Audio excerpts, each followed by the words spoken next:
মঙ্গলবার আগরতলা প্রজ্ঞা ভবনে এক অনুষ্ঠানের মধ্য দিয়ে মন্ত্রী সুশান্ত চৌধুরীর উপস্থিতিতে জাতীয় ভোক্তা সংরক্ষণ দিবস পালন করা হয়।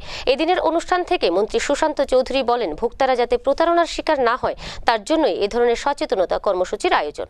প্রজ্ঞা ভবনে মঙ্গলবার খাদ্য ও জনসংভরণ দপ্তরের মন্ত্রী সুশান্ত চৌধুরীর উপস্থিতিতে জাতীয় ভোক্তা দিবস পালন করা হয়। ভোক্তা দিবসের আনুষ্ঠানিক উদ্বোধন করেন মন্ত্রী সুশান্ত চৌধুরী।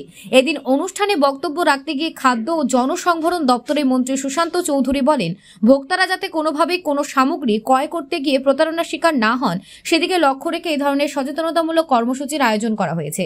সেই সাথে তিনি বলেন, শুধু রাজ্য স্তরেই নয়, স্কুল চত্বরের স্তরে পর্যন্ত এ ধরনের সচেতনতামূলক কর্মসূচি পালন করা হচ্ছে। তিনি বলেন, কেন্দ্রীয় সরকার জাগো গ্রাহক জাগো শীর্ষক যে স্লোগান তুলেছেন সেই স্লোগানকে সামনে রেখেই ভোক্তা সচেতনতামূলক কর্মসূচি পালন করা হচ্ছে রাজ্যে।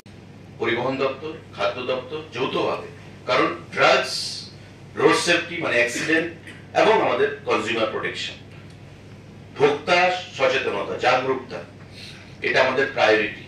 আমি যদি সচেতন হই, পৃথিবীর কোনো শক্তি নেই, পৃথিবীর কোনো ব্যবসায়ী নেই আমাকে প্রতারিত করতে পারে, আমাকে ঠকাতে পারে, এটা আমি মনে করি।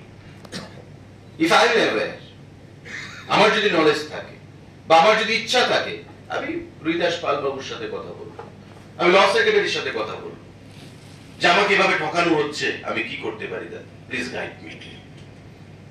কিন্তু আমাদের সেই মানসিকতাটা নেই। তো প্রতি বছর যদি আমরা সেটা করতে পারি, বছরের একটা সময়, 1 মাস, 1.5 মাস, 2 মাস ব্যাপী, it will become a practice, regular practice.